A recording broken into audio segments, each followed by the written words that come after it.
अस्सलाम वालेकुम नाजरीन, वेलकम कहते हैं आपको आपके पसंदीदा शो में जिसका नाम है it takes a family.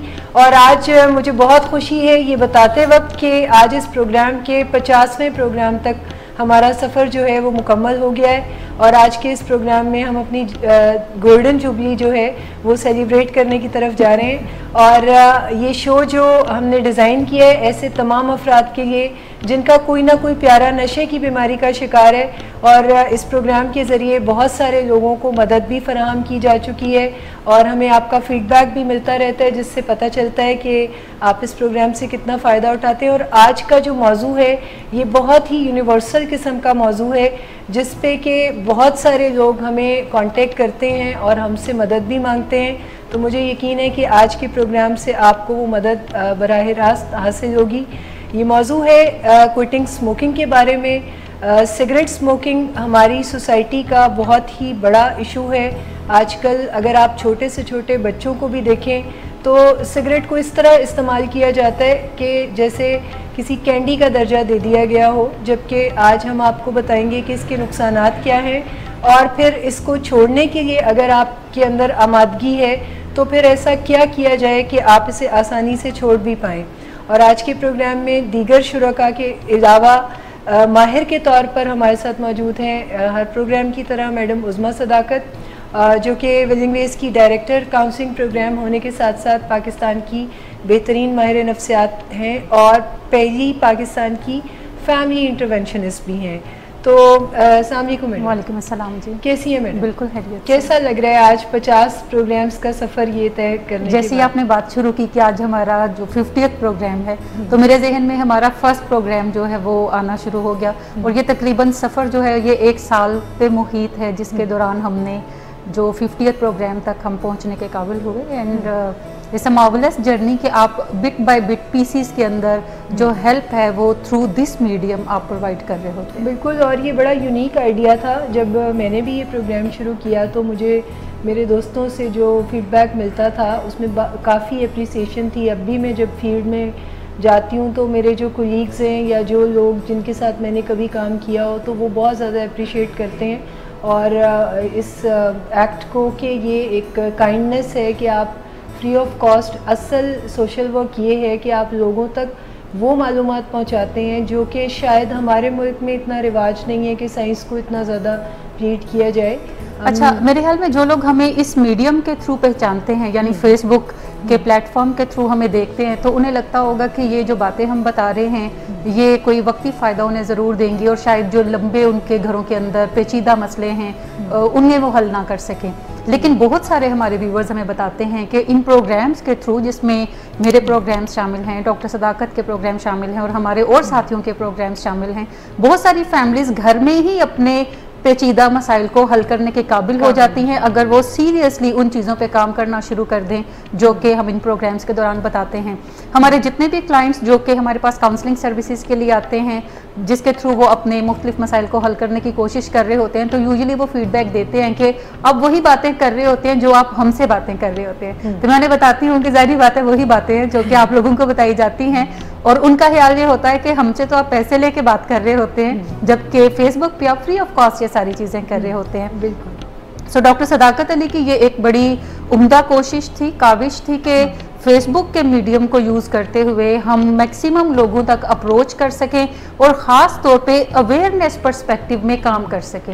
Awareness perspective से मुराद है कि मैक्सिमम लोगों तक ये इंफॉर्मेशन पहुंचे कि ज़िंदगी के मसाइल को वो हल कैसे कर सकते हैं। और ख़ास तौर पे एडिक्शन या अल्कोहलिज्म की मैं बात करती हूँ कि ये जो है फिज़िकल इलनेसेस हैं जिसके लिए कोई ना कोई ट्रीटमेंट मौजूद है और बहुत सारी बातें जो हम फेसबुक के थ्रू उनसे कर रहे होते हैं वो उन्हीं चीज़ों को अगर घर पे अप्लाई करें तो अपने मसलों को वो तकरीबन 80% ज़रूर सॉल्व करने के कामयाब। बिल्कुल ऐसे ही पाकिस्तान में जब मैंने भी जिस वक्त नफ्सियात पढ़नी शुरू की थी तो मुझे ये आइडिया था कि मेरे इससे शायद सिर्फ इतना काम आएगा नफ्सियाती खिदमत में कि मैं लोगों को अवेयर कर सकूं, क्योंकि हमारी एज तक लोगों को नफ्सियात के बारे में सिर्फ ये पता था कि कोई पेंडुलम लेके कोई अगर उसको हिलाता है तो कोई वो बिल्कुल हिप्नोसिस का ये एक तरीकाकार था जो कि सदियों पुराना है। लेकिन मैंने भी जब हिप्नोसिस को लर्न करना शुरू किया तो मुझे भी आइडिया हुआ कि इट्स नॉट अबाउट पेंडुलम, ये कोई और प्रोसेस है जिसके थ्रू आप हिप्नोटिक सजेशंस हैं वो दे सकते हैं। और छोटे छोटे मसले लोगों के जो नफ्सियाती नोयत के होते हैं,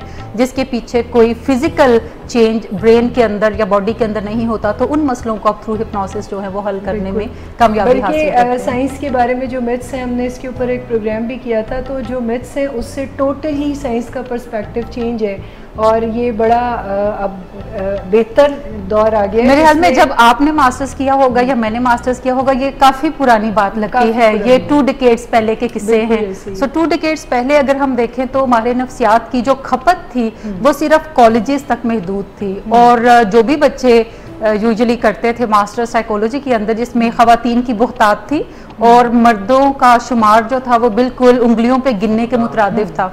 मुझे याद है कि हमारी 63 की क्लास थी जिसमें 60 गर्ल्स थी और सिर्फ 3 लड़के थे। और वो लड़के भी क्लास जब हमारी 2 साल का कोर्स मुकम्मल हुआ तो वो लड़के भी कुछ लड़कियों जैसे हो गए हुए थे। और ज़्यादातर यही बस देखा जाता था कि ये जो हम साइकोलॉजी पढ़ रहे हैं तो उसके बाद हमने किसी कॉलेज में लेक्चरशिप करनी है। लेकिन आज का जो स्टूडेंट है जो साइकोलॉजी में मास्टर्स कर रहा है, उसके पास एक वास्ट फील्ड है जिसमें वो बहुत सारी क्लिनिकल सेटिंग के अंदर जा सकते हैं। इसके अलावा वो काउंसलर, कैंपस काउंसलर बन सकते हैं। अगर वो लेक्चरशिप ज्वाइन करना चाहते हैं वो भी कर सकते हैं। वो पीएचडी करके कंसल्टेंट साइकोलॉजिस्ट के तौर पे रिसर्च वर्क के अंदर बहुत सारा काम कर सकते हैं। सो अब अपॉर्चुनिटीज़ बहुत ज़्यादा हैं। और एक जो खुशाइन चीज़ है कि इसको अब सिर्फ लड़कियों का सब्जेक्ट नहीं समझा जाता, बल्कि इसमें अब लड़के भी जो हैं वो आना शुरू हो गए। बिल्कुल। और सबसे बड़ी कामयाबी जो साइकोलॉजी को मिली है वो ये कि मीडिया ने अपना पर्सपेक्टिव चेंज किया है। वो पुराने वक्तों में फिल्म्स में भी ये दिखा रहे होते थे कि किसी को ज़बरदस्ती असाइलम भेजा जा रहा है और किसी के साथ जुल्म हो रहा है, तो अब जो एक साइंटिफिक फैक्ट्स एंड फिगर्स के साथ मालूमात पहुंचाई जाती मीडिया पे भी। और इसी की एक कड़ी है हमारा प्रोग्राम भी। और आज हम मौजू पर आते हैं। तो मैं आपसे पहला क्वेश्चन जो पूछना चाहती हूँ वो ये है कि सिगरेट क्या है?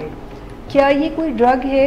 यानी लोग तो इसे आजकल ऐसे इस्तेमाल करते हैं जैसे कि कोई केक खा रहे हैं या कोई कैंडी ले रहे हैं, तो जिसके अपने तौर पे कोई नुकसानात होते हैं लेकिन कोई बहुत नुकसानदेह चीज़ नहीं है। देखिए, सिगरेट डेफिनेटली एक ड्रग है और ये वेल एक्सेप्टेड हमारे कल्चर के अंदर है।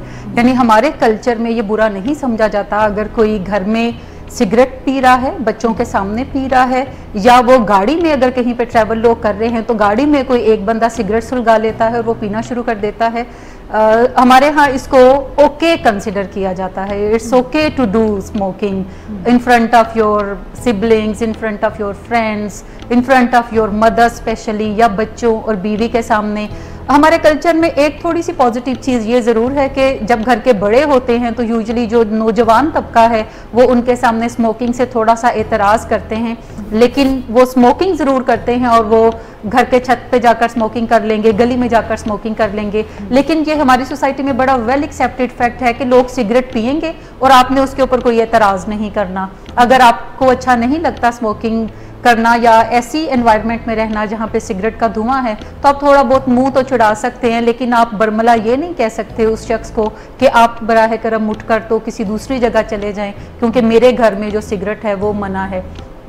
और हमारे यहाँ हर घर के अंदर एस्ट्रेज मौजूद होते हैं, बल्कि अगर आप मार्केट में जाएं तो बहुत ज़बरदस्त किस्म के बड़े फैंसी किस्म के जो हैं वो एस्ट्रेज होते हैं, तो लोग उसे अपने घरों में ड्राइंग रूम्स के अंदर सजा कर रखते हैं। ये इस चीज़ का एक अंदिया है कि इस घर में सिगरेट पिया जा सकता है। तो जो भी गेस्ट है वो इधर उधर देखता है और अगर घर के ड्राइंग रूम में कोई एस्ट्रे मौजूद हो तो फिर वो सिगरेट सुलगाने में बिल्कुल भी इज्तनाब जो है वो नहीं बरतता।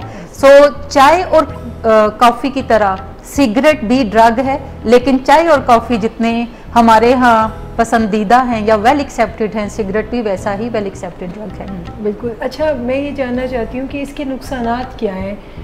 क्या वाकई मतलब सिगरेट का अगर आप पैक ख़रीदें तो उस पर एक माउथ कैंसर की तस्वीर बनी नज़र आती है, और आमतौर पे जब लोग इसे कंज्यूम करते हैं तो उन्हें वो माउथ कैंसर भी नहीं होता, तो उन्हें ऐसे लगता है कि ये तस्वीर जो है ये कोई ऐसे ही बनाई हुई है।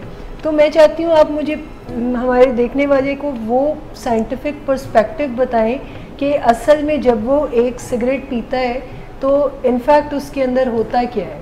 अच्छा, सिगरेट तकरीबन जो पिया जाता है ये एक केमिकल जिसको हम निकोटीन कहते हैं उसके लिए लोग इसको इस्तेमाल करते हैं, जबकि सिगरेट में एक सिगरेट के अंदर 4000 केमिकल मौजूद होते हैं। एक केमिकल निकोटीन के लिए जब हम यूज करते हैं तो इसका मतलब है 3999 केमिकल हैं वो ऐसे केमिकल हैं जो कि आपकी हेल्थ के लिए नुकसानदा है, जिसमें तार है, जिसमें बहुत सारी ऐसी चीज़ें हैं जो कि आपकी फिजिकल हेल्थ को या आपके जो वाइटल ऑर्गन्स हैं उन्हें नुकसान पहुंचा सकते हैं। कैंसर भी उन्हीं नुकसान में से एक नुकसान है जो कि आप ऐसी चीज़ों को स्मोक कर रहे होते हैं जो कि आपके बॉडी के लिए हेल्दी नहीं होती। ये जो केमिकल्स इन्वेडर आते हैं बॉडी के अंदर, एक तो जैसे गला जो है वो खराब रहने लगता है, और जो सिगरेट पीने वाला शख्स है उसको हमेशा गला अपना साफ करने की ज़रूरत महसूस होती है और वो थोड़ा खंखारता है अपने गले को साफ करने के लिए, क्योंकि हम वक्त उसके गले में कुछ बलगम सी उसे मौजूद रहती है, गला खुश्क रहने लगता है। इसके अलावा जो भी लोग सिगरेट पीते हैं वो सीढ़ियाँ बड़ी तवातर के साथ नहीं चढ़ सकते, उनको जल्दी सांस चढ़ जाता है, वो दौड़ नहीं सकते, जल्दी सांस उनका फूलना शुरू हो जाता है। हालांकि उनका वेट ठीक होता है लेकिन फिर भी उन्हें भागने में मुश्किलात जो है वो दरपेश होती हैं, क्योंकि उनके लंग्स अब उतने ज़्यादा हेल्दी नहीं रहते स्मोकिंग की वजह से जितने के एक नॉन स्मोकर के लंग्स जो हैं वो हेल्दी होंगे। इसी तरीके से जैसे एंग्जाइटी का शिकार ये लोग होना शुरू हो जाते हैं, कुछ फिजिकल इफेक्ट और कुछ साइकोलॉजिकल इफेक्ट हैं, ये स्ट्रेस में ज़्यादा रहना शुरू कर देते हैं। और अगर इन्हें सिगरेट पीने में थोड़ी मुश्किलात हो, यानी ये ऐसी किसी जगह पे है जहाँ पे सिगरेट नहीं पिया जा सकता, तो ये एंशियस होना शुरू होंगे और इनकी कोशिश होगी कि जल्दी उस मीटिंग को वाइंड अप करें ताकि सिगरेट जो है वो उन्हें पीने को मिले। इरिटेबिलिटी इनकी बढ़ जाती है। सो सिगरेट का जो निकोटीन का अमल है ये तकरीबन हर सिगरेट के अंदर 10 mg के बराबर निकोटीन मौजूद होती है। सो जब भी कोई इनहेल करता है, एक पफ 2 पफ, तो वो तकरीबन 2 mg निकोटीन को इनहेल कर रहा होता है। और सिगरेट को जब हम स्मोक कर रहे होते हैं तो इसके थ्रू लंग्स से के रास्ते से फौरी तौर पे जो प्लेयर है या डोपामिन है वो भी हमारे ब्रेन में हिट करता है, जिसकी वजह से हमें अच्छा लगने लगता है और हमें जो बेचैनी है वो ख़त्म हो जाती है, हम थोड़ा कॉन्फिडेंट फील करना शुरू हो जाते हैं, एंग्जाइटी कम करता है। सो हम अपने आप को थोड़ी सी बेहतर पोजीशन के अंदर कंसिडर करते हैं, मेंटली और फिजिकली चाको चौबंद फील करते हैं। लेकिन ये जो स्पैन है जो विद इन 10 सेकेंड हमारे रिवॉर्ड सेंटर को हिट करता है और हमें दोबारा से सिगरेट पीने की तरफ रुजू करता है, ये स्पैन एक्चुअली कुछ मिनट्स का है। यानी प्लेयर हिट तो 10 सेकेंड्स में करता है लेकिन ख़त्म ये कुछ ही मिनटों के बाद हो जाता है। यही वजह है कि कुछ ही देर के बाद हमें एक दूसरा सिगरेट जो है सुलगाने की अर्ज हमारे अंदर डेवलप होना शुरू हो जाती है। बहुत सारे लोग जो हैं वो दिन में तकरीबन 20 सिगरेट्स पी लेते हैं, या बाज़-औक़ात कुछ लोग 2 पैक्स यानी 40 सिगरेट पीने की तरफ जाते हैं। सो ये चल चक्कर है एक। फिर जितनी आप एंग्जाइटी आपको होना शुरू हो जाएगी, आपका लॉन्ग टर्म यूज होना शुरू हो जाएगा, तो डेफिशिएंसीज आएंगी और आप दोबारा से हुक्ड होना शुरू हो जाएंगे। हर थोड़ी देर के बाद आपको सिगरेट की जरूरत महसूस हो। कुछ लोग जो है ये चेन स्मोकिंग करते हैं। चेन स्मोकिंग से मुराद है कि एक सिगरेट खत्म होगा तो उसी के साथ ही दूसरा सुलगा लेंगे और पीना शुरू कर देंगे, और बस जब तक वो जाग रहे होते हैं तो चाय के साथ साथ सिगरेट जो है ये दोनों चीजें उनकी चल रही होती हैं, या सिगरेट वो बहुत ज्यादा पी रहे होते हैं। सिगरेट एक ड्रग जरूर है और ये एडिक्टिव भी है। चेन स्मोकिंग मींस के एडिक्टिव यूज है यहाँ पे ड्रग का, लेकिन सिगरेट जो है ये एक ऐसा गेटवे है जो कि बाकी नशों के लिए रास्ता हमवार करता है। That is why that is the most dangerous drug. और पूरी दुनिया में 1 बिलियन लोग जो हैं वो सिगरेट पीते हैं अकॉर्डिंग टू आवर रिसर्च, और उनमें से 35 मिलियन लोग हर साल सीरियसली सिगरेट को छोड़ने की कोशिश करते हैं। इसके अलावा अगर हम देखें तो अमेरिका में तकरीबन 38,000 लोग जो हैं वो हर साल सिगरेट स्मोकिंग की वजह से उनकी डेथ्स होती हैं। सिगरेट स्मोकिंग जो है ये one of the leading cause है डेथ्स का ग्लोबली, कि अगर हम निकालना चाहें कि टॉप फर्स्ट रीजन क्या है लोगों के मरने की, तो सिगरेट जो उससे लिंक्ड कुछ वजूहात होंगी जिसकी वजह से लोग जो हैं वो मौत के मुंह की तरफ जा रहे होते हैं। स्मोकर्स जो हैं ऑन एवरेज उनकी जिंदगी आम लोगों से या नॉन स्मोकर से 10 साल कम होती है, लेकिन लोग चूंकि इस पे ज्यादा तवज्जो नहीं देते, उनका ख्याल होता है कि अगर सिगरेट अभी पी रहे हैं, अभी मजा आ रहा है, तो जो दूर के नुकसानात हैं वो इतने ज्यादा चुभते नहीं है। हमारे यहाँ हमारा माइंडसेट कुछ ऐसा होता है कि अभी बस फायदा पहुंच जाए, जो भी फायदा पहुंचना है। अगर कोई नुकसान हमें हफ्ते के बाद होना है या 2 माह के बाद होना है या 10 साल के बाद होना है, तो हमारा माइंड ज्यादा उस पर अटेंशन स्पेंड नहीं करता, बल्कि वो कहता है कि अच्छा जब आएगा टाइम तो फिर देखा जाएगा, और ऐसा टाइम फिर कभी भी नहीं आता जिसकी तरफ वो सीरियसली देख सकें। सो ये तमाम चीजें हैं जो कि हमें सिगरेट के नुकसानात की वजह से मिलती हैं। माउथ कैंसर का इमेज बना होता है उसके ऊपर, इसीलिए हमें यकीन नहीं होता। इसकी बुनियादी वजह है कि इंसान का ब्रेन जो है वो रिसेंसी को बड़ा ज्यादा वेटेज देता है, कि जो रिसेंट हैपनिंग है 5 मिनट्स पहले की जो चीज है, हम ज्यादा उसी के ऊपर अपनी तमाम मोटिवेशन को बेस कर रहे होते हैं या अपनी परसेप्शन उस पर बना रहे होते हैं। फर्ज करें अगर एक बंदे से आपकी बड़ी दोस्ती है लेकिन ताजा ताजा कोई झगड़ा हुआ है, तो आपको अब सारी बातें उसके बारे में जो भी याद आएंगी वो बुरी बातें याद आएंगी, जबकि पीछे एक लंबा अरसा बहुत अच्छी यादों का भी है, लेकिन आपका ब्रेन हमेशा जो रीसेंट इवेंट है उसके ऊपर ज्यादा फोकस करेगा। सो इसी तरह जब हम सिगरेट स्मोकिंग की बात करते हैं तो ज्यादातर लोग ये समझते हैं कि शायद इनको नुकसानात का नहीं पता, बल्कि जितने भी सिगरेट पीने वाले हैं उन्हें आम लोगों से सिगरेट पीने के नुकसानात का ज्यादा नॉलेज होता है। सिगरेट के पैक के ऊपर लिखा होता है कि टबैको जो है ये आपकी जान के लिए नुकसानदा है, फिर उसके ऊपर माउथ कैंसर की पिक्चर बनाई जाती है ताकि लोगों को रियलाइज हो। लोग देखते हैं उसकी पिक्चर और कहते हैं कि ये राइट नो तो मेरे हालात ऐसे नहीं, अभी तो मैं सिगरेट पी रहा हूँ जिससे निकोटीन जा रही है, जिससे मुझे थोड़ी डोपामिन हिट मिल रही है, मुझे अच्छा लग रहा है, मैं कॉन्फिडेंट फील कर रहा हूँ, मेरे लिए सोशलाइज करना आसान है। तो वो कहते हैं अच्छा जब माउथ कैंसर होगा तो देखा जाएगा, और दुनिया में सिर्फ मैं ही तो सिगरेट नहीं पीता जिसको माउथ कैंसर होगा, और भी बड़े लोग हैं जिन्हें माउथ कैंसर हो सकता है, तो हो सकता है मेरी बचत हो जाए। एक ये भी फिनोमिनन है हमारे जहनों के अंदर कि this won't happen to me, यानी अगर हम सुनते हैं कि रैश ड्राइविंग की वजह से एक्सीडेंट्स होते हैं, लोगों की जान जाती है, तो हमें जब हम रैश ड्राइविंग कर रहे होते हैं तो हमारे जहन में होता है कि वो मैं नहीं हूँगा जिसकी रैश ड्राइविंग की वजह से जान जाएगी, और हर रोज ऐसी खबरें हमें सुनने को मिलती है। ऐसे ही ये तो बड़ा स्ट्रॉन्ग डिनायल होता है हमारा, जो हमें मानने ही नहीं देता कि हमारे साथ भी कोई प्रॉब्लम आ सकता है। इंसान जब भी कोई गलत काम करता है खुद, तो वो हमेशा कोई ना कोई रीजन रख के करता है, क्योंकि ये हमारा जो ब्रेन है इसकी 2/3 मेजॉरिटी हमारे ही हक में फैसला करती है, चाहे हम कोई भी फैसला करें, वो गलत है या सही है। हम समझते हैं कि अगर मैंने झूठ बोला है तो there is a reason behind it, अगर आपने झूठ बोला है तो आप गलत कर रहे हैं। अगर मैं सिगरेट पी रहा हूं तो there is a reason behind it, अगर ये सिगरेट पी रहे हैं तो ये गलत कर रहे हैं। सो ये इंसान का जहन बड़ा ही पेचीदा है और शानदार है, जिसको कि जितना आप अंडरस्टैंड करें तो आपको अपने सर्टन बिहेवियर्स की अंडरस्टैंडिंग भी ज़्यादा डेवलप होना शुरू हो जाएगी। उसमें रिसेंसी फैक्ट वाला वो एक बंदा जाता है सिगरेट का पैक लेता है तो उसके ऊपर लिखा होता है smoking causes immediate shortening of breath, तो बाहर निकलता है परेशान होकर वापस अंदर जाता है, कहता नहीं भाई कैंसर वाली दे दें कि दूर जो है वो कोई इफेक्ट हो जाए, लेकिन रिसेंट। अच्छा मिस, इसमें एक और जो चीज़ें हैं, कॉन्सेप्ट ये होता है कि अच्छा लोग कहते हैं कि अच्छा सिगरेट छोड़ने के लिए गम्स हैं या ई सिगरेट्स हैं या इस तरह की चीज़ें हैं, तो क्या वो उनका नुकसान कम है, या अगर वो भी ज़्यादा एडिक्टिव इन नेचर है, अगर आपको वो सेम बस दे रही हैं तो उनकी केमिकल कॉम्पोजिशन? अच्छा, ई सिगरेट का भी बड़ा ज़्यादा फैशन है और लोगों का ख्याल है कि इसके अंदर बिल्कुल भी कोई नुकसान नहीं है, बल्कि उतना ही नुकसान है जितना कि सिगरेट का है।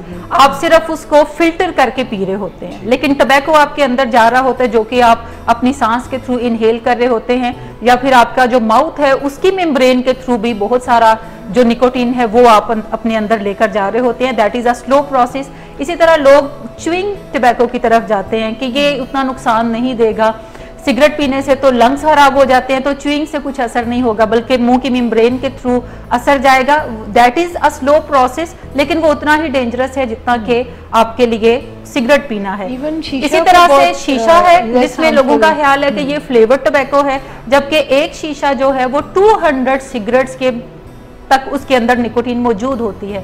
इसका मतलब है कि जब आप एक पफ ले रहे हैं तो आप जहन में रखें कि आप कोई 200 सिगरेट इकट्ठे पीने की कोशिश कर रहे हैं। So that is very dangerous too. लेकिन हम अपने जहन में कोई ना कोई वजह ढूंढ लेते हैं सिगरेट पीने की, और हमें वो वजह बड़ी शानदार लगती है और हम फिर पीने की तरफ जाते हैं। अच्छा मैम, आपने भी एक चीज़ मेंशन की कि this is a gateway towards other drugs, तो मैं ये पूछना चाह रही हूँ कि ये गेटवे किस तरह से है। फॉर एग्जांपल आपने भी ये कहा कि इसमें 4000 केमिकल्स होते हैं, क्या कुछ दूसरी ड्रग्स की केमिकल कंपोजिशन इससे मिलती है, या ये होता है कि ओवर द टाइम उनको सिगरेट से वो सेटिस्फेक्शन नहीं मिल रही होती जिसकी वजह से वो दूसरी ड्रग्स की तरफ अच्छा, ये जो गेटवे ड्रग से मुराद है कि जब भी हम कोई एक नशा शुरू करते हैं, चाहे वो जितना भी छोटा क्यों ना ना हो, उससे दूसरे नशे करने की राह हमवार होती है। हमारे यहाँ कुछ एक्सेप्टेंस उसके बारे में आ जाती है। जैसे जो बंदा चाय पीता है, अगर आप कभी उसे कॉफी की भी ऑफर करें तो वो कॉफी की ऑफर एक्सेप्ट कर लेगा बिकॉज वो चाय पीता है। लेकिन अगर कोई शख्स चाय नहीं पीता और आप उसे कॉफी की ऑफर लगाते हैं तो वो कहता है कि नहीं, मैं बिल्कुल भी चाय नहीं पीता तो मैंने कॉफी क्यों पीनी है। सो सिगरेट जब कोई पीता है तो आप कोई भी बड़ा नशा उसे देंगे जो कि थ्रू सिगरेट ही उसने करना है तो वो इजीली उस ऑफर को एक्सेप्ट कर लेगा और उसका ख्याल होगा कि अगर सिगरेट मुझे कुछ नहीं कहता तो चर्च मुझे क्या कहेगी। चर्च भी तो थोड़ा सा डिफरेंट है, उससे ज्यादा डिफरेंट तो नहीं है और उससे बज़ भी ज्यादा आएगा। सो इन वजूहात की बिना पे आप सिगरेट को गेटवे जो है वो ड्रग्स का कहते हैं। जैसे आप जब बोलना शुरू करो तो आपके लिए चोरी भी आसान हो जाती है। बिल्कुल ऐसा ही है कि जब आप कोई एक चीज अडॉप्ट करते हैं जो कि अनहेल्दी है तो ये आपके लिए दूसरी अनहेल्दी चीजों की राह हमवार करती है। बिल्कुल वैसे ही जब आप एक हेल्दी कोई डिसिप्लिन चूज करते हैं तो आपके लिए दूसरे हेल्दी डिसिप्लिन को फॉलो करने की राह जो है वो हमवार बेसिकली कंफर्ट जोन मेरा ख्याल है बन जाता है आपका, आपके लिए वो चीज एक्सेप्टेबल हो जाती है। क्योंकि जो लोग स्मोकर होते हैं उनकी दोस्तियां ज्यादा फिर स्मोकर्स के साथ ही होती हैं। वो किसी भी महफिल में जाएं वो स्मोकर्स के ग्रुप में जाके बैठने की तरफ जाएंगे क्योंकि उन्हें लगता है कि वो इस ग्रुप के साथ एसोसिएट करते हैं। लेकिन जो नॉन स्मोकर की कंपनी में अगर उन्हें बैठना पड़े तो वो कुछ अच्छा फील नहीं करते, नहीं मिलती। उनका ख्याल होता है कि कोई ना कोई बंदा उनकी स्मोकिंग को पॉइंट आउट करके उन्हें बताएगा कि वो कोई बड़ा बुरा शख्स है, जबकि सिगरेट पीने वाला बुरा नहीं होता। हाँ, वो एक अनहेल्दी हैबिट को कैरी जरूर किए होता है। ठीक है, अच्छा यहाँ पर मैं चाहूँगी कि हम एक छोटा सा ब्रेक लें और उसके बाद मैं चाहूँगी कि मैं अनाउंस करके जाऊँ कि सेकंड स्पेल में हम कोई ये जो हमने इतनी बुराइयां कर दी हैं कि सिगरेट बहुत ही कोई ख़तरनाक चीज़ है, तो फिर हम आपको ये भी बताएंगे कि साइंस क्या कहती है कि अगर कुछ लोग इसे छोड़ना चाहते हैं जो कि एक बड़ी तादाद है तो फिर वो क्या करें और किस तरह उनकी ये मुश्किल आसान हो सकती है। तो ब्रेक के बाद नाजरीन ज्वाइन ज़रूर कीजिएगा। मिलते हैं एक छोटी सी ब्रेक के बाद। पहला जो मरहला है वो ये है कि हमारी मर्ज़ी हम पर चलना शुरू हो जाए, जिसके लिए टाइम ड्रिवन होना ज़रूरी है, यानी डिसिप्लिन्ड होना ज़रूरी है। और हर काम को प्रोक्रेस्टिनेट करते रहना और फिर हद से ज़्यादा बेचैन होने के बाद करना, ये अपनी विल पावर को मुसलसल चोटें लगाने के मुतरादिफ है। हमें ज़रूर जांच पड़ताल करनी चाहिए कि जिस मसले से हम निमट रहे हैं क्या कहीं दुनिया में उस मसले का हल तलाश कर लिया गया है। तो मैं बताऊं कि हम जिस खूबसूरत सदी में रह रहे हैं, जिसे 21वीं सदी कहा जाता है, इसमें ज़्यादातर जो मसाइल मुझे या आपको दरपेश हैं तो उनका हल होता है।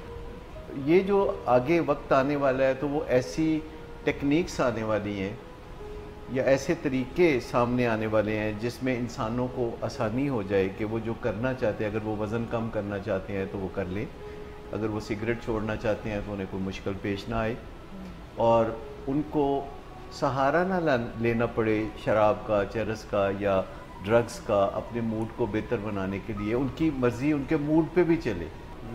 बात बनेगी जब हम जानने की तरफ अपना रुझान ज़्यादा रखें और दुनिया में जो कामयाब लोगों की साथ आते हैं उनमें से एक आदत है कि वो ज़्यादा से ज़्यादा बातों को जानने की कोशिश करते हैं, यानी 7वीं आदत जिसे शार्पनिंग द सॉ कहते हैं। वेलकम बैक नाजरीन। ब्रेक पे जाने से पहले हम बात कर रहे थे कि सिगरेट के क्या नुकसान हैं और क्या कहीं सिगरेट ये एक ड्रग तो नहीं है। और मैडम उज़मा ने बहुत ही शानदार तरीके से आपको साइंसी पस मंज़र में बताया कि किस तरह ना सिर्फ ये एक बज़ाते खुद एक ड्रग है बल्कि ये एक ऐसी गेटवे ड्रग है जो आपको बड़े बड़े सब्सटेंसेस की तरफ राग़िब करती है। और अगर कोई शख्स सिगरेट लेता है तो फिर उसकी बॉडी पे उसके क्या असरात होते हैं, इसके बारे में भी बात की। अब मैडम मैं चाहती हूँ कि फिर कोई सलूशंस बताए जाएं और अगर लोग कंसिडर करते हैं कि वो स्मोकिंग कोई अच्छी चीज़ नहीं है उनके लिए और वो उसके नुकसानात को फेस भी करें और वो छोड़ना भी चाहते हैं तो फिर उनके लिए क्या स्ट्रैटेजी होनी चाहिए, कैसे साइंस उनको मदद अच्छा, जितने भी सिगरेट पीने वाले लोग हैं अगर आप उनसे बात करें कि आप सिगरेट क्यों पीते हैं तो वो कहते हैं बस मैं छोड़ना चाहता हूँ और मैंने काफ़ी दफ़ा छोड़ा है लेकिन ये छूट नहीं रहा मुझसे। और हमारे पास भी जो भी लोग सिगरेट स्मोकिंग के लिए रब्ता करते हैं कि वो सिगरेट छोड़ना चाहते हैं तो वो आते ही फ़ौरन पहली बात ये करेंगे कि आप मुझे कोई तरीके बता दें जिससे मैं ये फ़ौरन छोड़ दूँ। सो जब हम स्मोकिंग की बात करते हैं तो उसमें 2 मेथड्स बेसिकली जो है वो इस्तेमाल के अंदर आते हैं। एक मेथड तो जो सारे ही लोगों को पता है कि कोल्ड टर्की मेथड, कि आप वंस एंड फॉर ऑल कोई एक डेट मुकर्रर करें और फिर आप उस सिगरेट पीने को छोड़ने की तरफ जाएं। फिर जो भी प्रॉब्लम्स होते हैं आप उन्हें रिएक्टिवली मैनेज करने की तरफ जाते हैं। दूसरा एक मेथड है जिसको हम वार्म टर्की कहते हैं। वार्म टर्की से मुराद है कि आप ग्रेजुअली छोड़ने की तरफ जाएं और फिर उसमें तकलीफें ज़रा कम आती हैं, आपके लिए मैनेज करना आसान होता है और आप इवेंचुअली अपनी जो ड्रग है या सिगरेट जो है उसको टेपर ऑफ करते जाते हैं और फिर उसको छोड़ देते हैं। मैं आपको सबसे पहले बताना चाहूँगी कि अगर आप सिगरेट छोड़ना चाहते हैं संजीदगी के साथ, तो पहले अपने आप को मोटिवेट करें कि मैंने छोड़ना है। अच्छा, जब मैं बात करती हूँ कि मोटिवेट करें तो वो कहते हैं हम मोटिवेटेड हैं, आप अगली बात करें। तो मैं कहती हूँ नहीं, ये सिर्फ आपके जहन में एक थॉट का आना कि मुझे सिगरेट छोड़ना चाहिए या घर में किसी का पॉइंट आउट कर देना कि क्यों पीते हो, मत पिया करो, सो ये इनफ मोटिवेशन नहीं है। बल्कि आप कागज पेंसिल लें और उस पर प्रोन्स एंड कॉन्स लिखना शुरू करें ताकि आपकी मोटिवेशन कुछ सीरियस नोट्स पे बनना शुरू हो जाए। प्रोन्स आप लिख सकते हैं, प्रोज आप लिख सकते हैं कि मैं सिगरेट पीता हूं तो मुझे अच्छा फील होता है, मैं सिगरेट पीता हूं तो मैं स्मोकर्स के साथ अच्छे तरीके से हैंग आउट फिर कर सकता हूं, मैं सिगरेट पीता हूं तो मुझे थोड़ा मूड एलिवेट मेरा होता है या मैं कॉन्फिडेंट फील करता हूं, सिगरेट पीता हूं तो मैं थोड़ा कूल दिखता हूं। ये भी एक फैक्टर प्रोज का हो सकता है कि एडवांटेज क्या है सिगरेट पीने का। इसी तरह साथ में फिर डिसएडवांटेजेस भी लिखने की तरफ जाएं। डिसएडवांटेजेस हो सकते हैं कि घर वाले बार बार मना करते हैं और मुझे अच्छा नहीं लगता कि वो बार बार मुझे क्यों कहते हैं, मेरे बच्चे छोटे हैं और वो पॉइंट आउट करते हैं कि मेरे मुंह से बुरी स्मेल आ रही है और या मेरे जो होंठ हैं वो काले दिखने शुरू हो गए हैं या मेरी उंगलियों की जो पोरे हैं वो पीली हो गई है, दांत पीले नजर आने लगे हैं। और जब भी मैं किसी छोटे बच्चे को उठाता हूं तो वो मुझे कहता है कि आपके मुंह से स्मेल आ रही है, आप हमें प्यार नहीं करें। और या फिर मेरे घर वाले कहते हैं कि तुम्हारे मुंह से अजीब तरह की स्मेल आती है या कपड़ों से स्मेल आती है या मेरे कमरे से सिगरेट की जो है वो स्मेल आती है और लोग मुझे पॉइंट आउट करते हैं इस बात पे। सो ये ऐसी चीज़ें हो सकती हैं जो कि आपके डिसएडवांटेजेस के अंदर आ सकती हैं। इसके अलावा अगर आपको कुछ हेल्थ अफेक्ट हो रही है, जैसे आप जो सिगरेट पीने वाले लोग हैं वो खाना थोड़ा कम खाने की तरफ जाते हैं, सो बाज़ औक़ात वो थोड़े पतले भी दिखने की तरफ जाते हैं या खाने में कोई बहुत बड़ी ज़्यादा रगबत उनको नहीं होती, सो वो कह सकते हैं कि मुझे खाने में बहुत रगबत नहीं होती, हालांकि मैं बहुत फूडी हूँ लेकिन सिगरेट की वजह से मुझे खाना ज़्यादा टेस्टफुल नहीं लगता। वो ये भी डिसएडवांटेजेस के अंदर लिख सकते हैं कि मेरा जो सांस है वो जल्दी उखड़ जाता है या फिर मुझे कोई दिल का मर्ज है, मैं इस वजह से छोड़ना चाहता हूँ या मैं इस वजह से छोड़ना चाहता हूँ ताकि मेरे बच्चे ये हैबिट पिक ना करें मुझसे। So there could be many disadvantages जो कि आप अपनी सिचुएशन के मुताबिक उन्हें लिखने की तरफ जाएं और जब आप तमाम एडवांटेजेस और डिसएडवांटेजेस को लिख लें तो फिर देखें कि क्या इनफ मोटिवेशन है कि आप उसको छोड़ना चाहते हैं। फिर अपनी मोटिवेशन के साथ अपने इमोशंस को भी जोड़ लें कि स्ट्रॉन्ग मोटिवेटर फैक्टर क्या है खास तौर पे आपके लिए, कि कौन सी ऐसी चीज़ है जिसकी वजह से आप सिगरेट छोड़ने की तरफ जाएंगे। वो हेल्थ हो सकती है आपकी, वो आपका अच्छा दिखना हो सकता है, वो आपका लंबी उम्र तक जीना हो सकता है, वो आपकी स्किन का अच्छा दिखना हो सकता है, वो अपने बच्चों के इर्द गिर्द जो है वो अच्छे टाइम को स्पेंड करना हो सकता है। सो कोई एक स्ट्रॉन्ग मोटिवेटिंग फैक्टर जिसके साथ आपके इमोशंस भी जुड़े हों, आप उस चीज़ को अडॉप्ट कर सकते हैं। और दूसरा एक फैक्टर है जिसको हम कहते हैं, जब मोटिवेशन आप लिख लें सारी जिससे आपको मिलती है, तो दूसरा एक स्टेप है जिसको हम कहते हैं कि अपने आप को प्रिपेयर करना शुरू कर लें। फर्ज करें आप प्रोन्स एंड कॉन्स सारे देख लेते हैं, आप कोई स्ट्रॉन्ग अपने लिए मोटिवेटिंग फैक्टर भी ढूंढ लेते हैं, तो फिर उसके बाद राइट वे अगला स्टेप ड्रग छोड़ना नहीं है या सिगरेट छोड़ना नहीं है, बल्कि फिर कोई डेट फिक्स करना है कि फलां दिन से मैंने सिगरेट छोड़ने हैं और वो डेट जो है वो कमोबेश कोई 40 या 50 दिन बाद की होनी चाहिए। अगर आज आप सिगरेट छोड़ना चाह रहे हैं तो 40 या 50 दिन बाद की कोई एक डेट तय कर लें कि फलां दिन से मैंने फलां माह की फलां डेट से मैंने सिगरेट छोड़ने हैं।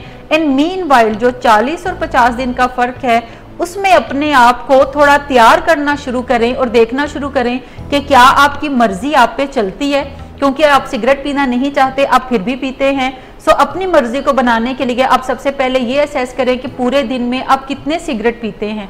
फिर क्या कोई खास स्ट्रेसफुल सिचुएशन होती है जिसमें आप ज़्यादा सिगरेट पीने की तरफ जाते हैं।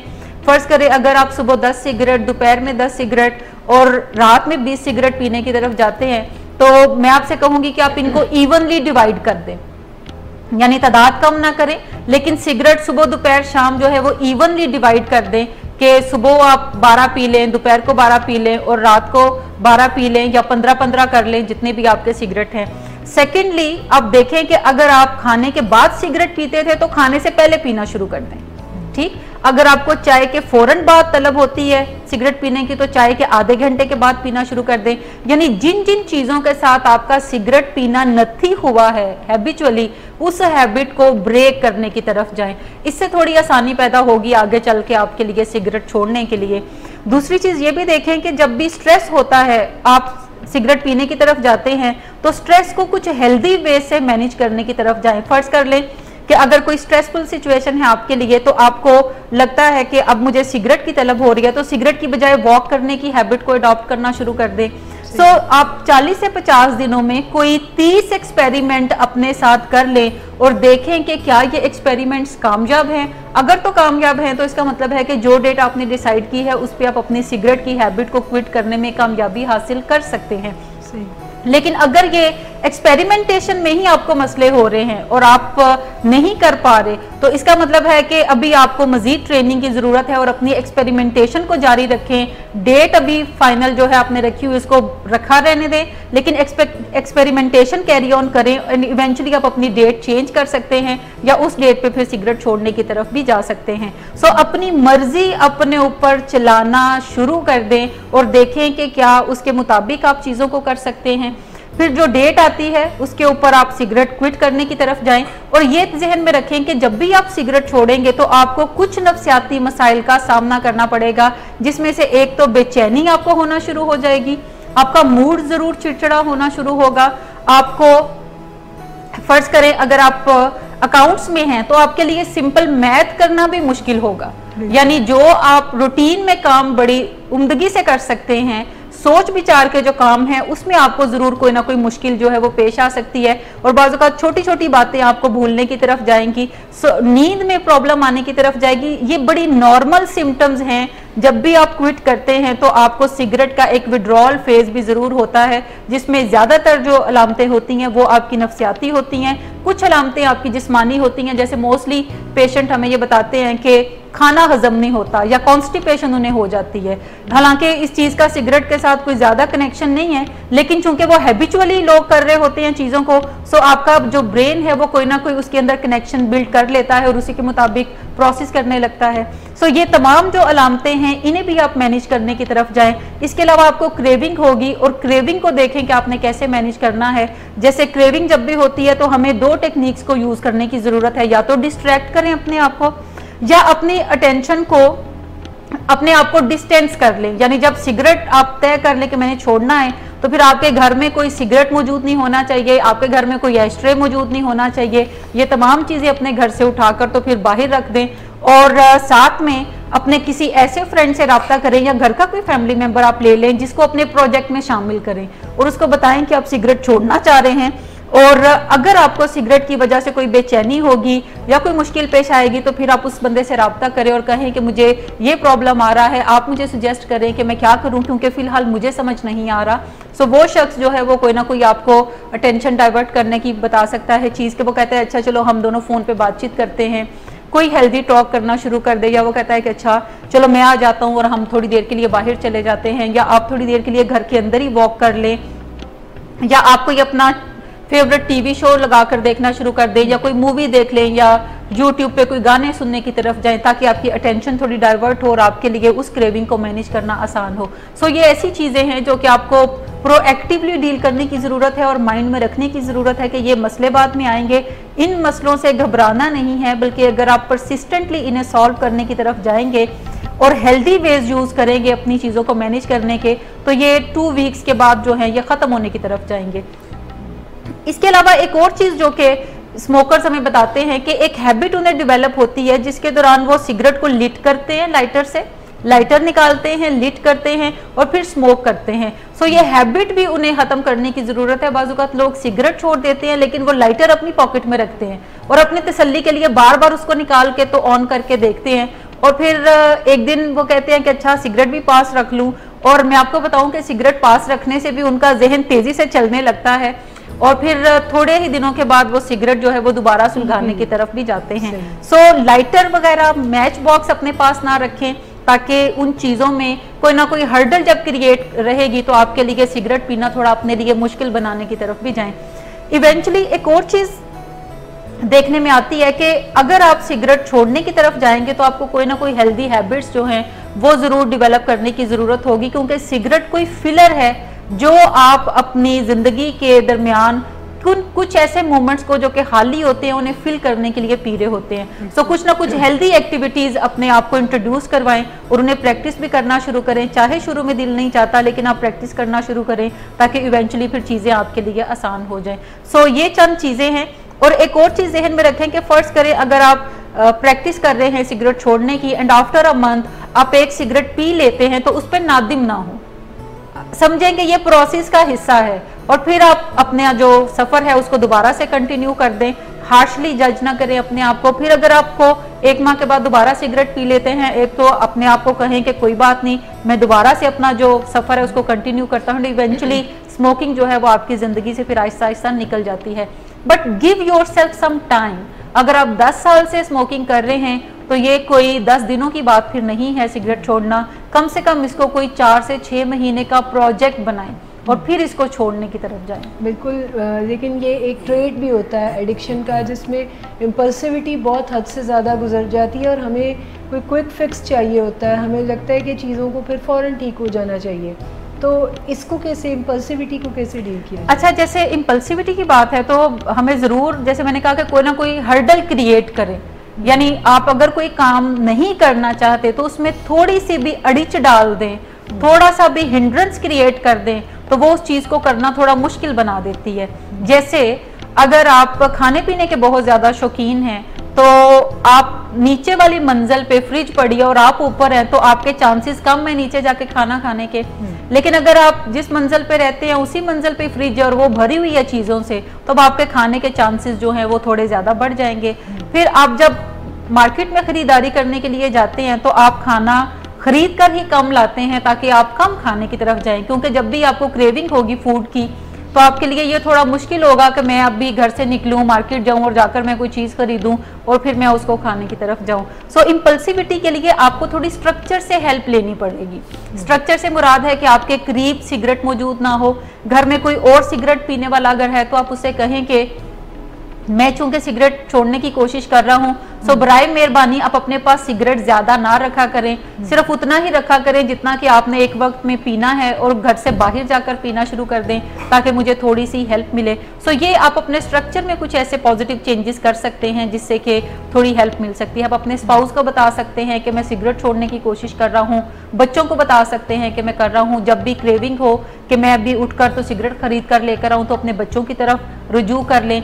जो आपने प्रोन्स एंड कॉन्स देखे हैं तो उनको निकाल लें और जो डिसएडवांटेजेस हैं उनको एक दफ़ा रीड आउट कर लें कि मैंने क्यों सिगरेट छोड़ने की जो फर्स्ट अटेम्प्ट जो है वो मैं करने की तरफ गया हूँ। सो ये ऐसी चीज़ें हैं जो कि आपको स्ट्रक्चरली हेल्प कर सकती हैं अपनी इम्पल्सिविटी को मैनेज करने की एंड टूवर्ड्स योर गोल आपको थोड़ा पुश भी कर सकती हैं। बिल्कुल सही, बहुत शुक्रिया मैडम।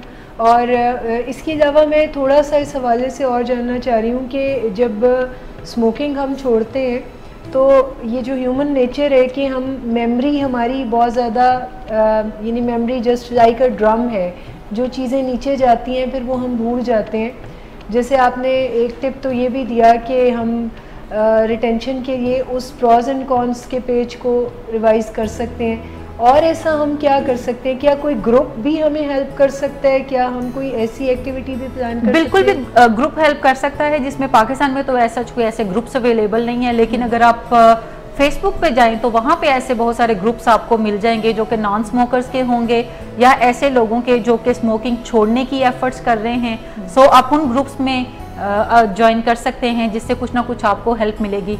इसके अलावा ऐसे लोगों के साथ आप हैंग आउट करना शुरू कर दें जो कि नॉन स्मोकर्स हैं। यानी अगर आप घर से बाहर निकलते हैं तो आप ज़रूर किसी ऐसे बंदे को साथ अटैच कर लें, चाहे कोई फ्रेंड है उसे कॉल कर लें जो कि नॉन स्मोकर हो। जब आप नॉन स्मोकर्स के साथ रहते हैं तो आपको सिगरेट छोड़ने में आसानी मिलती है। लेकिन अगर आप ये सोचते हैं कि आप सिगरेट छोड़ना चाह रहे हैं लेकिन आपका जो सर्कल है फ्रेंड्स का वो वही रहेगा जो स्मोकर्स का है, तो आप फिर जाएंगे चंद दिन इस नीयत के साथ कि मैंने तो नहीं करनी, लेकिन कोई हफ्ते के बाद आप दोबारा से करने की तरफ चल पड़ेंगे। सो ऐसे फ्रेंड्स के साथ एसोसिएट करना शुरू कर दें और ये उस एक्सपेरिमेंटेशन फेज में ही शुरू कर दें जिसमें आप प्लान अभी कर रहे हैं। अब ये तो आपने बड़ी कश्मकश में डाल दिया है कि अब फिर हम दोस्तों के साथ ताल्लुक़ ख़त्म कर दें, या ऐसे तमाम दोस्त जो हमारे लिए सिटरी हो सकते हैं जो कि खुद स्मोकिंग करते हैं, तो क्या फिर उनसे लड़ाई झगड़ा कर लिया जाए? लड़ाई झगड़ा ना किया जाए, लेकिन जो आपका डेंजर जोन है यानी फर्स्ट 6 मंथ वो अपने आप को थोड़ा डिस्टेंट कर लें, उनसे फोन पे बात कर लें, लेकिन जो मुलाकातें हैं मेल मुलाकात करना वो कम से कम करने की तरफ जाएं, खास तौर पे फर्स्ट 6 मंथ। और जब आप इस काबिल हो जाएं कि सक्सेसफुली अपने इस प्रोजेक्ट को अचीव कर लें, तो फिर भी कोशिश करें कि नॉन स्मोकर्स के साथ ही ज़्यादा उठना बैठना रखें। दोस्तियां देखें, दोस्त वो होते हैं जिनके साथ आप ज़्यादा टाइम स्पेंड करते हैं। अगर आप स्मोकर्स के साथ टाइम स्पेंड करेंगे तो वो आपके दोस्त बन जाएंगे, अगर आप नॉन स्मोकर्स के साथ टाइम स्पेंड करेंगे तो नॉन स्मोकर्स आपके फ्रेंड बनेंगे।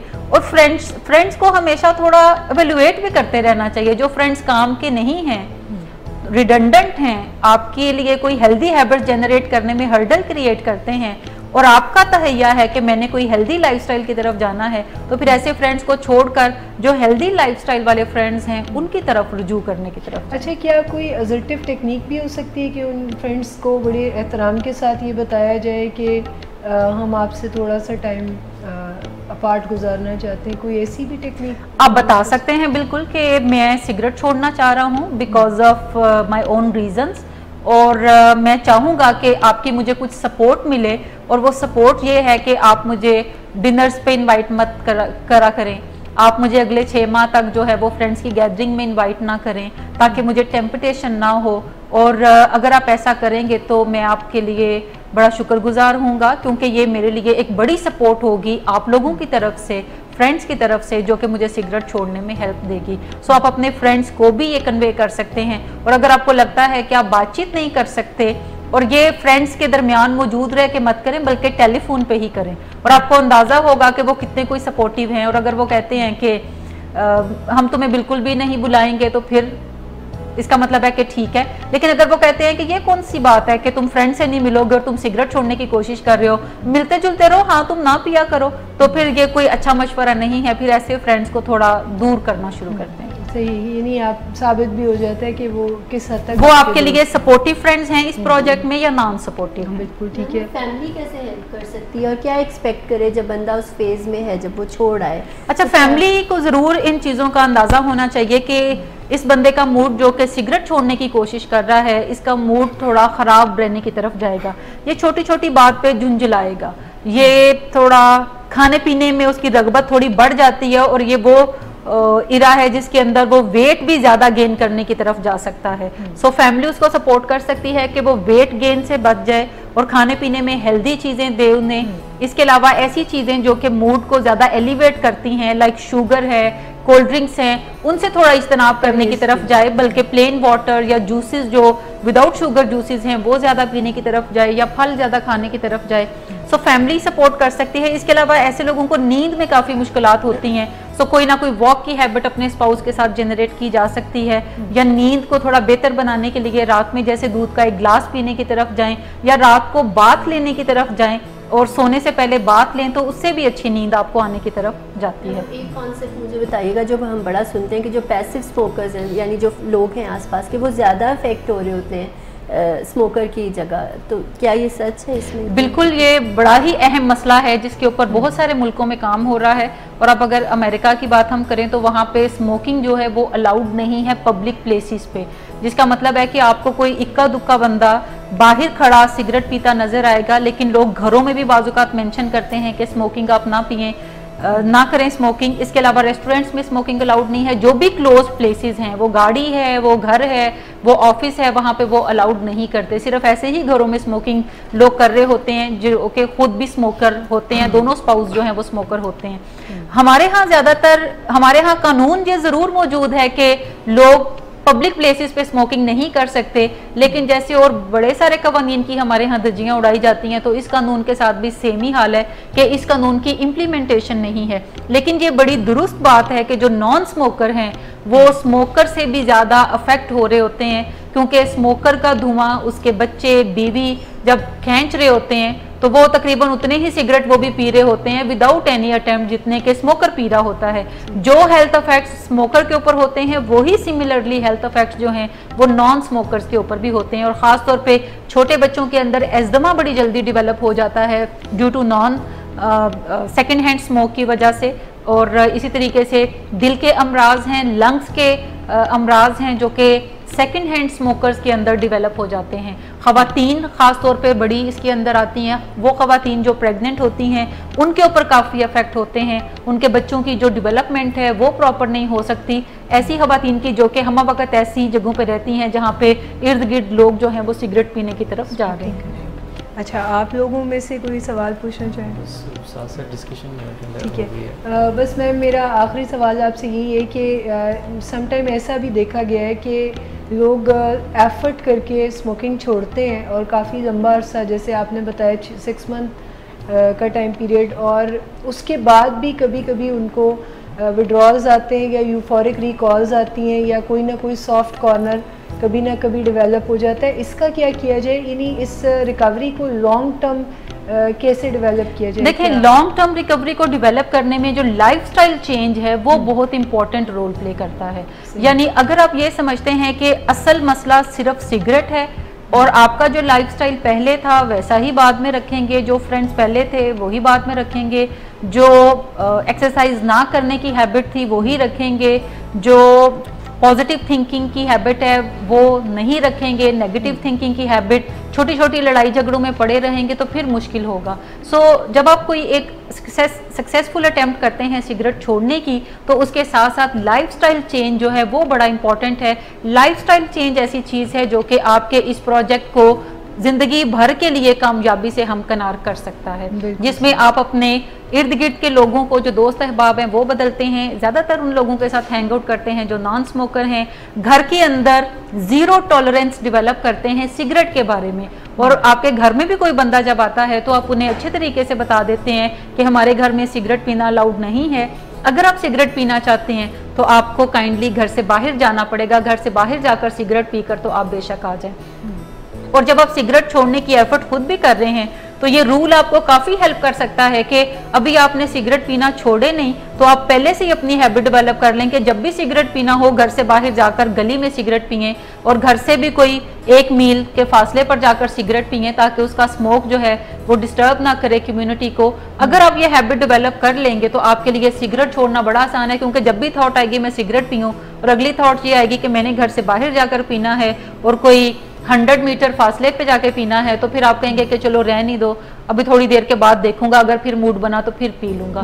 सो इस तरह से आप अपने इन्वायरमेंट को भी क्लीन करने की तरफ जाते हैं और अपने घर को जो है वो स्मोकिंग से, सेकंड हैंड स्मोक से अब पाक साफ करने की तरफ। जब हम प्रोज एंड कॉन्स की बात करते हैं तो मोस्टली जो स्मोकर्स होते हैं उनमें एक मिस हो सकता है कि ये सच हो कि स्मोकिंग से स्ट्रेस रिलीव होता है, हाँ, लेकिन जो एंजाइटी और जो स्ट्रेस बाकी चीज़ों से सिगरेट से एसोसिएट होता है उसको वो डिफेंस मैकेनिज्म के थ्रू ब्लॉक कर लेते हैं और वो उसको इसके साथ एसोसिएट ही नहीं करते। देखें, ये एक क्विक फिक्स है, मसलों को हल करने का क्विक फिक्स है। स्ट्रेस एक ऐसी चीज़ है जिससे आप जिंदगी में भाग नहीं सकते, आपको कोई पॉजिटिव कोपिंग मैकेनिज्म डेवलप करना होगा।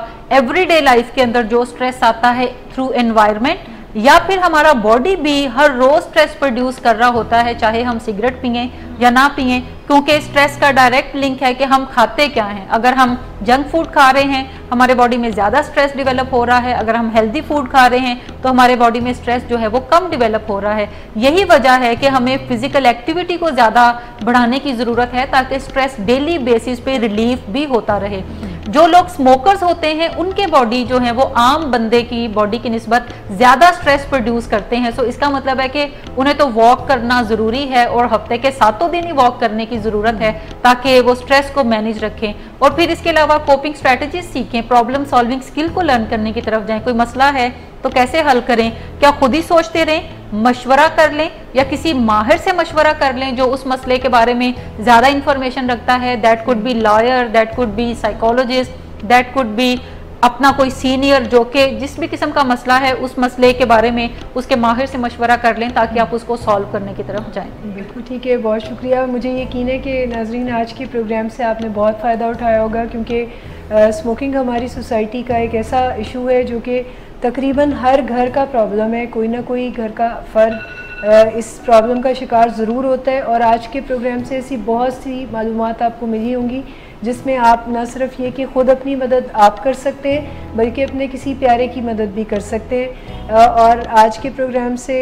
हम अब इजाज़त चाहेंगे और अगले हफ्ते इसी टाइम पर किसी नए मौजू के साथ आपकी खिदमत में हाज़िर होंगे। तब तक के लिए इजाज़त दीजिएगा। खुदा हाफिज़।